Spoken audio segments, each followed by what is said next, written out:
Hello everybody, I'm Peter Globe and I'm Crystal. And today we are reviewing RWBY Volume 5, Chapter 10. And oh my god, it was so long since we had an awesome battle, wasn't it, Crystal? Yes. I mean, even those people who wanted more of the story from RWBY, I'm pretty sure were like, it was about time we get some awesome battling. Yeah, yes. Now, the way this episode begins is not with a battle, but basically and the one cliffhanger we got in the previous episode, which was basically the whole colonoscopy thing. Yeah, nothing much really happened in this cliffhanger or this part. The thing that really happened was Crow. I mean, it's kind of strange how so many of these huntsmen have just bit the dust, and basically how negative he is. And we get some more racist talking from Ospen, from basically saying humanity is definitely a great race, which is, I wonder, the what is his explanation for Farnassus? I mean, does he ever like speak to Farnassus? Did he just once have a talk to Blake, and even that wasn't because of a Farnas thing? Yes, yeah, I'm pretty sure that is the case, Crystal. Now, after that, he basically made that there are a few misguided ones, and basically just saying what other emotions take hold. Which I do wonder if that's true for Hazel, because from what we have seen, he seems to just be, just like one of those people that just follow the person, they agree with one person, but they just follow them because they feel like, well, the person is right, the person is smart, the person has shown that he does have the capabilities, so they're basically following in her. Yeah, I'm pretty sure that's the case with Hazel. Then Ruby comes in and basically asks us, does Sienna have the beacon relic? They say, no, it's harder to find. Which is, I guess, great, the fact they made it hard to find. But, alright. I mean, I guess, since he was in Veil so long, I guess he constantly, tried to upgrade, so it does make sense. Yes. And that we basically is going to ask when we all been basically wondering, and Oscar literally answers it with one simple word. No, it's not my cane, people. I mean, seriously, do you honestly think that I would constantly have something so important that I would use in a battle? Hell, as a matter of fact, we will. If that was the case, don't you think that Salem would have it? Yes, basically that's what it happened. Pretty much. And after that, Crow gets a call from Lionheart. Basically, gives Ruby the good news, then talks to us about the bad news. Which I do kind of feel like that's similar. I mean, Ospen is a very experienced and a pretty knowledgeable person, where Ruby is a naive girl. And basically, they're saying in the next episode we are going to get we're gonna get them speaking about this. Maybe they're gonna tell them that it's a little suspicious, but who knows really? I mean, except Ran and maybe no, I think like except Ran, I think no one else will find it suspicious if you go by the last talk. Yes, pretty much.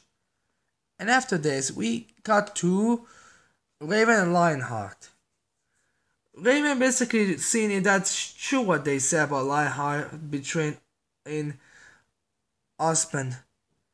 In which I feel like we get a lot of very interesting facts. Like what? Like the fact that that Raven expected like Ironwood or whoever is in charge of Valkyrie, which I do wonder if Valkyrie is basically just going to be, which I am beginning to notice how little we know about Valkyrie.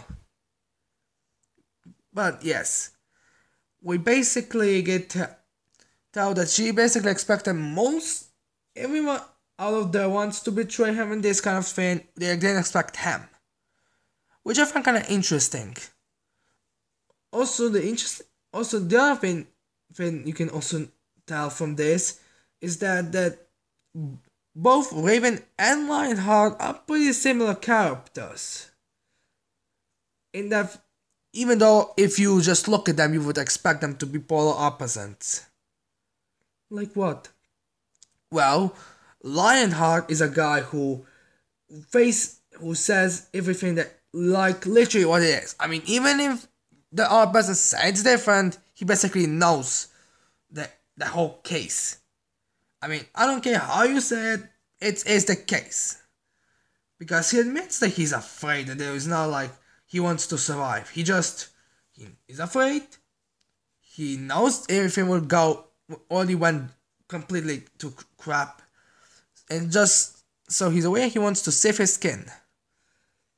Well, Raven is the one that's pretending to be super smart and super battling all that. And basically tells him, and basically says to him, fine, you're scared. Alright, we can all tell, fine, you're scared, terrified. Good. So you admit it, that you're terrified. But stop being such a coward and man, you just want to survive, you just do it your cowardly way, so stop what I'm putting and just embrace it. Something like, though embrace it is a little strong word, I feel like that's basically what Raven was saying. Yes, although I am wondering what comes to Lionheart after this. Don't question it, I'm pretty sure he's just going to die. I mean, seriously. I mean, he did kind of state he's not much of a fighter, so he'll be kind of pointless to keep around. That's true. And as if he's staying as a medic, but consider the fact that Watts is also a medic, as a doctor, I don't think there'll be any other thing to do with him. Yes. And after this conversation, we cut to finally to Blake and her subplot. And all what I can ask for, if you had a few problems in the previous story, this fighting was awesome. The fact how Blake's totally in control, the way how Blake and Ilya exchange words, Blake basically outsmarts her, and then in the battling, how she is clearly holding back, because she doesn't strike all fiercely. I mean, she's mostly just countering and taking hot shots, as Ilya calls it, which was done beautifully. Although it was kind of weird that Blake had a problem with seeing the dark, but I'm guessing the whole coloring thing kinda made it worse, because even if you can see in the dark, it's kinda hard to see a person that's literally the same color as that. So I think that was the reason why, but alright. And the fact that Blake set it on fire was a pretty good idea, because legitimately, I always find it weird. Why do sometimes they use the most obvious of things, but don't they think it's kind of be good for attacks? I can say that a great strategy, the fact that she would much rather choose the one that's 100% to work than a way that could possibly be a trap. And then after that battle, and that fire thing, we can still have a little battle. Blake jumps to take cover, then she chins the dust, then she uses ice dust, which was pretty smart from Blake to, stop the weapon, because, some of these weapons who are constantly, used as can change, and that could be pretty couldn't be frozen. Then she basically attacks, and then ends up in a very sexual scene, I may call it. Seriously, I'm pretty sure someone is basically gonna make it like it, saying, "Oh yes, that's right, Blake. Now, kiss me in the lips and touch my boobs," or something like that. What is wrong with you? Oh please, tell me if I'm wrong if that's something like that is going to happen. Then Kosek I think get thrown through the wall by Gira, or is at least Kosek. So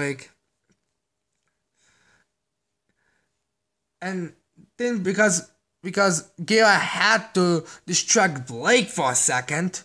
Seriously, I mean, you clearly saw her being in advantage. Why were you so shocked? I guess maybe he thought, Blake, are you raping her? What? Or who is now that, seriously, you judge me from basically saying that something that's going to happen, basically someone's gonna make, and then you make a thing like that? Yeah, I guess I'm contradictory. And after that, Blake gets thrown and knocked out for a tiny bit. And then Gira gets tapped in his shoulder. And it actually bleeds. And after that he still can take both of them down. Like, seriously, the guy can fight with being a little bit tired, with no aura, and being stabbed, and he can still battle. And the fact how they actually had a fist fight was pretty good. Anyone else here wishes to see Hazel and Gira fist fight? I mean, that'd be an awesome way. And after that, Fennec basically says to Ilya, stop looking in shock and just go battle. And then Sun comes and basically, Ilya helps, knocks them both out, or at least one of them is knocked out. And then Gira's like, go help Blake. Even though Ilya's not even close to her, and she's basically just on the floor, not even being in danger of being killed. As a matter of fact, I don't think Blake is really in danger of getting killed anyway, so I don't know what's with that. And then Sun basically goes violently and gets Ilya with a nice little fast attack, which in a part of it, I feel like he spanked Ilya. And he basically crushes Ilya to a stabber, which eventually Blake is like begging for them to just stop and crying. Kinda, which I'm pretty sure a lot of people say those disturbing people like me would basically expect that how when Alan captures Blake to basically beg him to stop being this. Yeah, it's probably like this. And they basically both try to stop, but unfortunately the stab is already damaged, and then Gira comes and saves Ilya, which again showcases how strong the guy is. And then he tells Ilya to go, she goes. Sun uses his semblance to, put another liftage, which doesn't really help much, but at least, it gives enough time for Blake to pull Gira out, where Fennec grabs both his brothers and his wand, and then basically goes in, but Gira is put out, which falls on him. I guess that whole dust thing, fire dust got destroyed and it blow up, because that's the only reason I can find. Then Fennec wakes up and says that he's basically says that he's got battle him right after Kali comes with knocked out Yuma. Oh yeah, previously she had battled to Yuma. She grabbed a portrait and knocked Yuma out because for some reason they haven't shoot her when she ran out of bullets. And that whole arc with Blake and Kali, here's sad, but Ilya knocks him out, and Blake goes and basically, and then Ilya goes on her knees. I kinda expected Blake to go there and hug her so she'll come down. Yeah, I kinda expect that too.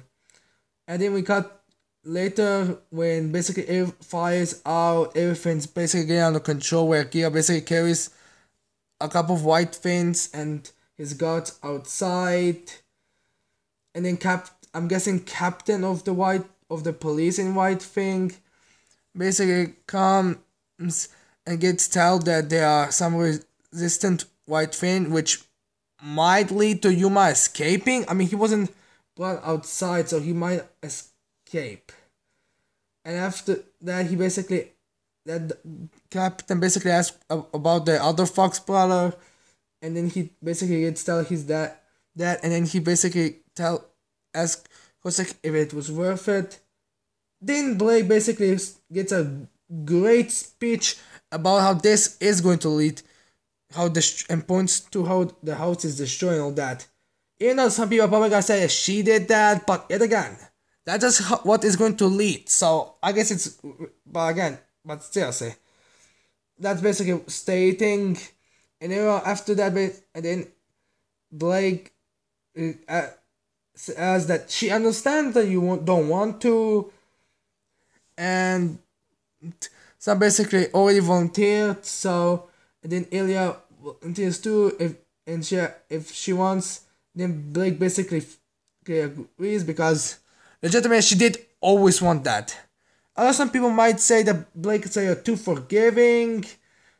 Well, considering that I'm pretty sure in Ruby Chibi they're going to soon make a lit in season 3 or maybe season 4 if they're going to have it. Basically going to have like a subplot where Sun and Ilya probably going to be competing for Blake's affection, which I did make a little joke about a little joke, so they can do that. So if you want to see that joke, I'm gonna maybe make a little video of that. What's your deal with you really should stop saying what to expect some videos of you. Oh, be quiet, my dear. And after that whole scene, pretty much a lot of people volunteered because, I mean, the woman fucking forgive someone to try to kill her family. And even though she basically criticizes that. And then basically everybody volunteers and the captain basically asks her what she thinks she's doing. And then he admits that she learned a lesson that it took him a while to learn. Which I guess is forgiveness. Which other people are gonna say, always forgiveness for what Ilya has done. But don't worry, Sun pitches Ilya and that's A-okay. And then we basically learned the whole Blake story was basically happening right when Blake arrived in Menagerie. Which is kinda interesting now that I think about it. The fact that Blake had a lot faster in the time thing. Which kinda confirms to people who had a theory that it's happening all in different timelines with Blake. And with that, we end the episode with a lot of people anticipating the next 4 episodes that are basically going to have Mistral in big danger.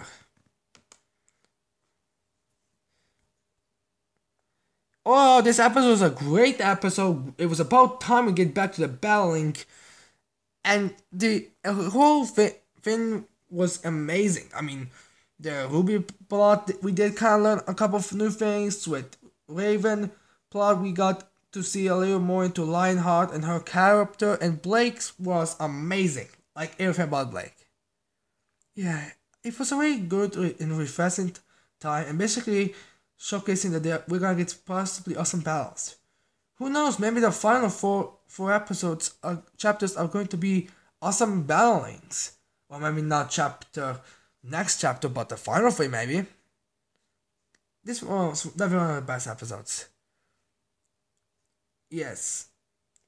Now, I hope you like this video. I hope you're gonna leave a like and subscribe to my channel for more videos in the future. And that's it, I cannot wait to see all of you guys next time. Bye.